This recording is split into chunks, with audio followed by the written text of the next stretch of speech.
I'm Maria Menounos, and you're tuned in to AfterBuzz TV, the ESPN of TV talk. Now, let the buzz begin.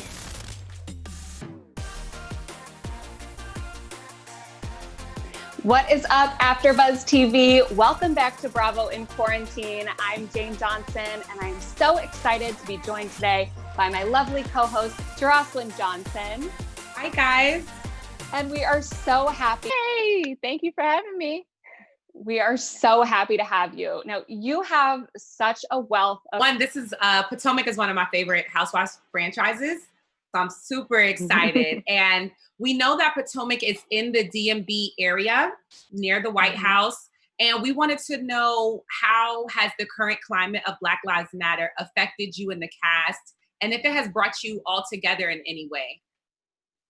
It's really interesting because I feel like the current events has, in a sense, brought the nation together. So when it comes to the cast, we have all really rallied around each other and supported each other and really tried to uplift each other's voice.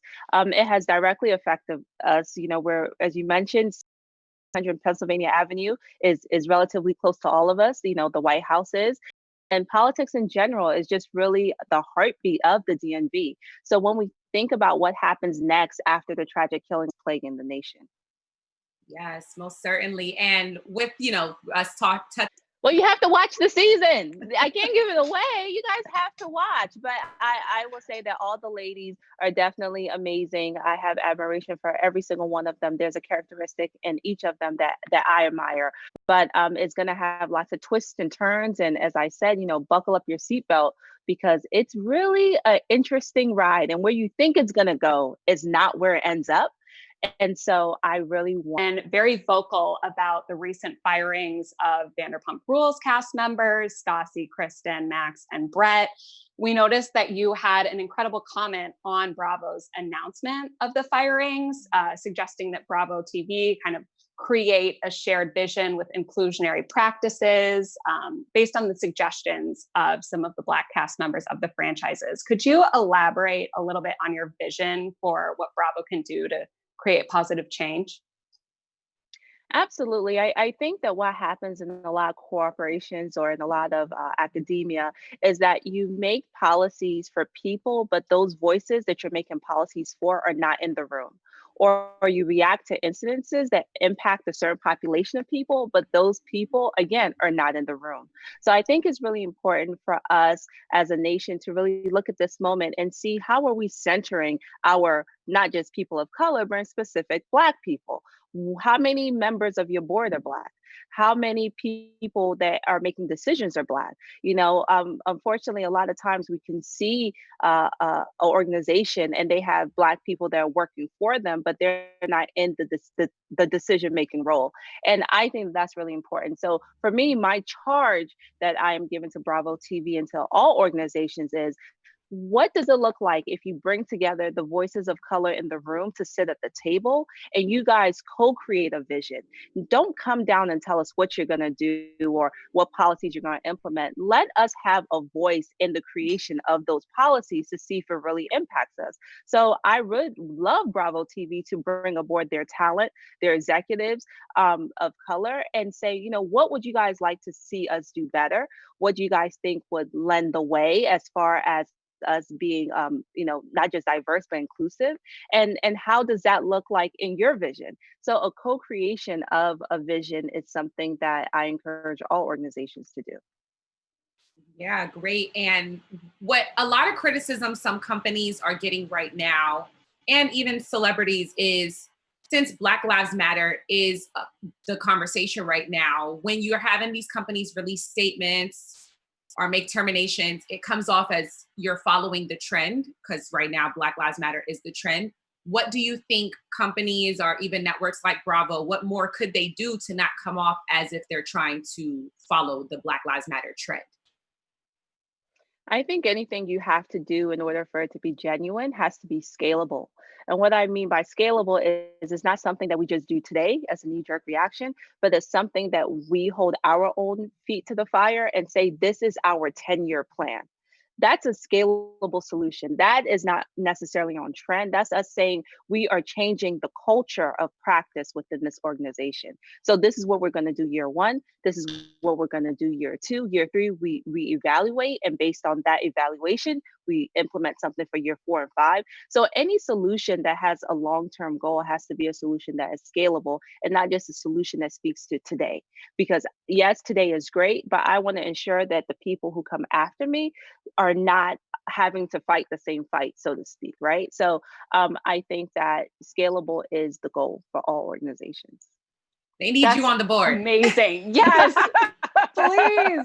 Oh my God, we're so happy to have you in the Bravoverse. Oh, you're so sweet. Thank you. I'm happy to be in the Bravoverse. Oh my gosh, it's going to be amazing. I cannot wait for this next season. And Nini also commented, we noticed, on the same post regarding the firings. And she said that there are a few more questions that she wants to ask about in other areas. There's a major difference. Should we talk privately or publicly? With a little bit of Nini shade. What other areas do you think she's talking about or referring to with that question? I have no clue. Y'all gotta ask Nini because I don't know. I don't know. I'm the newbie here. I'm the newbie. Everything I've experienced thus far with Bravo has been great. As far as just welcoming me and being warm, and I have not experienced what Nini has, but of course, Nini says she's the OG, and so I'm sure as the OG, she's experienced things maybe that I haven't. But from my time with Bravo, it has been an amazing experience. So I'm giving Nini the emoji look like this because I don't know, but spill the tea. Tell us. Right. Tell me, sis. I don't know. Now, Bravo, when everything started coming out about Vanderpump and even accusations about the Southern Charm cast, Bravo and Andy Cohen got a lot of flack online. How do you feel about their response to social media and just the conversation that's going on right now? So I think all organizations are really trying to find their footing in this environment. This is not something when they went into Monday morning, they thought they were going to have to, so to speak, address, right? Like the passing, I wouldn't say passing, but the killing, the murder of George Floyd really just sparked the nation. It was like overnight, right? Against systemic racism has been here forever, but it really ignited like a movement. And so I don't necessarily know if how Andy and Bravo has reacted is something that is going to be scaled. And I think that we have to, in a sense, let it play out because the same way all of us are making adjustments, they're making adjustments too. So who knows if more is going to be done? Who knows if, yes, Stassi was fired and other people were fired, but who knows if other people are going to be fired, right? Like, we just don't know. So I think we all have to be kind to ourselves and also kind to organizations as they try to figure this out. And it's important for all organizations to say Black Lives Matter, which I believe that they have said. Now it's time for them to prove to us that Black Lives Matter, right? It's like a 2-step process, like recognizing there's a problem and now how do you address that problem? So it's yet to be seen, but I don't expect the issues of the world to be solved in one day. So we have to give that same allowance to organizations and companies as well. Yeah, totally. And I know that there's a lot of diversity prevalent in the Bravo portfolio, but a lot of the casts are kind of segregated within their own franchises. We have all Black casts in Potomac and Atlanta, things like Family Karma. So how do you feel about the segregation of diverse casts on Bravo? It's interesting, right? Because would I love to see a melting pot of all people on the cast? Yes, I would. I think that, there are affluent, Black people in New York. There are affluent Black people in New Jersey. There's affluent Black people everywhere. But to the same token, I know that Bravo prides itself on authentic relationships as well, right? So authentic friendship circles. So it's a mixed bag. It's like, yes, there is representation of there is demographics that are not represented within each, housewife group. But then in the same token, you also want authenticity. So I think it's Mhm. something that Bravo needs to have a conversation about how do they toggle that line and how do they make sure that they remain authentic to those friendship groups, but then how, if possible, can they be more inclusionary and make it so the cast are more diverse as well. Bring Wendy in that conversation. Pretty much. Don't. Yeah, you're like, no. So what are your thoughts in regards to equal pay among cast members? And have you ever heard of there not being inclusion among pay within the franchises? I haven't, because I'm a newbie. So those are things that, maybe come back to me in 5 years and I may be like beating at your door and say, no, pass the mic to me. I have something to say. But right now I can't speak on it only because I haven't experienced that and I haven't heard it yet. So does it exist? Maybe, but do I have firsthand account of it existing? No, I don't. Okay. Well, get Wendy on the board. But staying in the reality world a little bit, news broke today that Matt James is going to be the first Black Bachelor in the show's 25th season. Do you think that this is too little too late, or do you think that now is the time for ABC to be on the right side of history?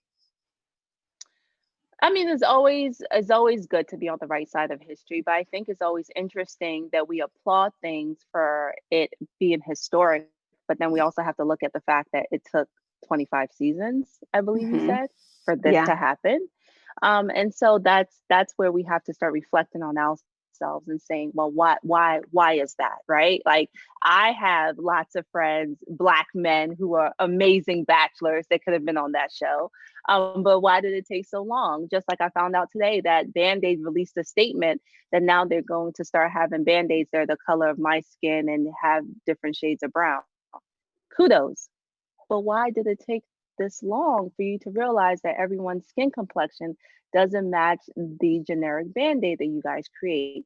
So it's just it's incidents like that that make us dig deeper into ourselves for us to realize that there are embedded bias in the ways in which TV is made. There's embedded bias in the ways in which products are made. And it's time for organizations to start looking at that and do better. So kudos to ABC for doing that. But hopefully people start to look at themselves and say, well, we want to be on the right side of history as well. Absolutely. Andy actually recently shut down claims that he was in talks with Lori Loughlin to be a member of the Real Housewives of Beverly Hills. And, this comes amid her college admission scandal. So what were your original thoughts when you heard that she could possibly be a housewife? Did you think that was something you supported or no? I didn't hear it. I did not hear about that. Honestly, when it comes to like the reality world, I have really been in the trenches with everything that has been going on in our country as far as the Black Lives Matter movement. For the past 3 weeks, I have not watched TV. I've been at marches. I've been, giving political commentary, giving my, feedback on what needs to be done at policy meetings. So I did not hear that, but that's very interesting. Yeah, it is. It is interesting.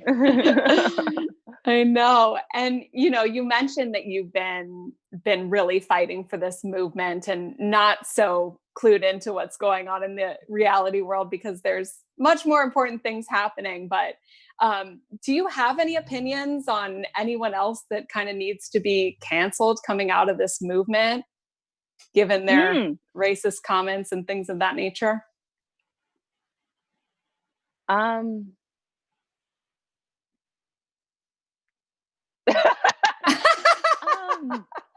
It doesn't have to just be a reality star. Band-Aid, no. Right. No, honestly, like the reason I gave that face is because my whole background is about fighting our current presidential administration. And so I didn't want to bring politics into it, but I just think we have to evaluate as people who we vote for, looking at people's records, making sure that they, are doing things that impact in a positive way all people. And I'll just say this is the most consequential election of our lifetime. So just make sure you're knowledgeable, and I'll leave it there. Cancel who you may. I won't tell you who to cancel. Class, such a class act. Always. So classy. Yes. And you mentioned you've been protesting and out on the streets. Can you describe for us what the energy feels like out there on the streets amid these protests? It is the protest, being there is just this sense of all of us having a unified goal. There's anger, there's pain, there's hurt, but there's also optimism. And that is something I have not felt. And I have been doing this, I was just talking to one of my friends. I've been doing this work for a very long time. I remember when Trayvon Martin was killed and we were protesting in Philadelphia. And there's a sense of optimism. There's a sense of energy. There's a sense of shared vision with this current time at this very moment that I have never felt before. And I think it's because we are all coming together. And it's weird that it took a global pandemic for all of us to really stop in our tracks and realize what's going on in the world around us. But sometimes you have to stop in order to reset. And I just feel that the energy coming out of these peaceful protests has been one of, we are not going to stop until we see a change. And that to me energizes me, not just as someone on doing this work, but as a mother who I have 3 young ones, and I want to make sure that this world is better for them. And I have optimism from what I've seen out there that it will be. Have you been able to connect with any new allies that amid the current climate that you probably would not have if it wasn't the conversation that we're having right now? That's a great question. Yes, but I really think it's important that I've been able to reconnect with people who I went to high school with, right? Like, or people who I may have bumped into in the green room when I was doing a political segment, who have just reached out and said, how are you, taking my temperature, but then also saying, these are resources that I'm looking at, or, with all the recent events, it's made me do X, Y, and Z with my family. And I think that is so amazing. I was walking my dog with my husband. We're just going on a walk, and we saw one of our neighbors, random neighbor. And when I say random, you know how you have neighbors, but you have those neighbors that you just say hi to, but you really don't speak to. A random neighbor, and in the back of their car was all of these, posters, and it says "Stop Police Brutality" or "We Are All One," and it was just.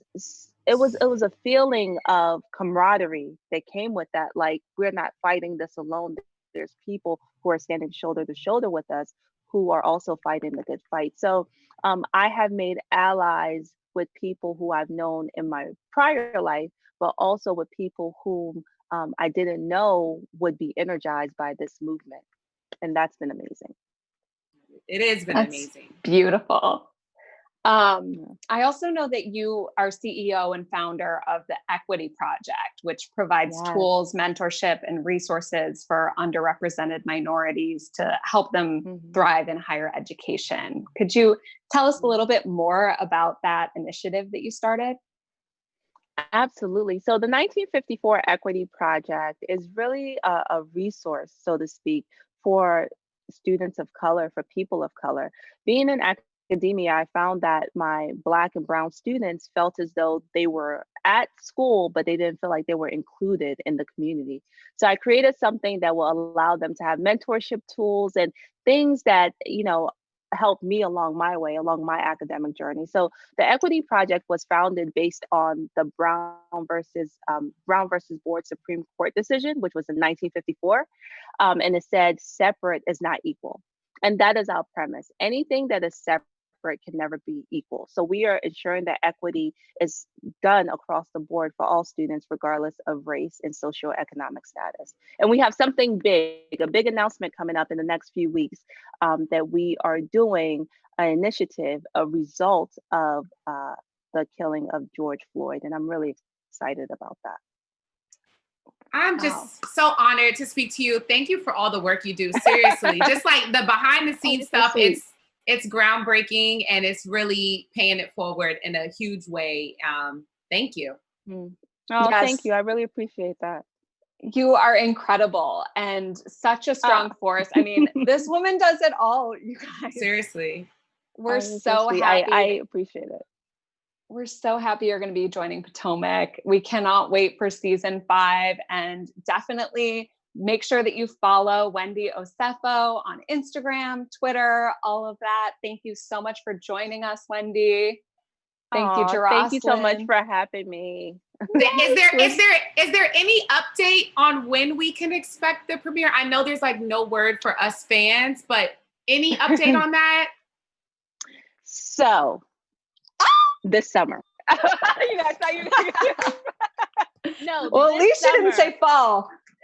Right. No. This summer, you guys should be seeing us across your TV screen.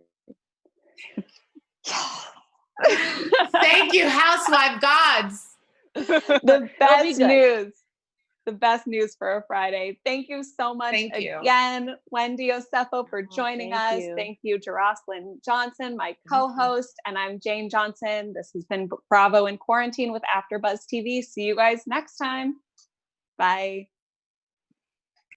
Our founder, Kevin Undergaro, and me, Maria Menounos, would like to thank you for tuning in to AfterBuzz TV.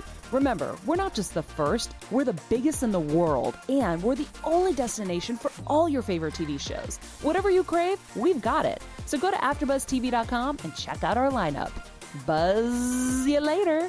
The views expressed herein are those of the hosts only and do not necessarily reflect the views of AfterBuzz TV or its owners or principals.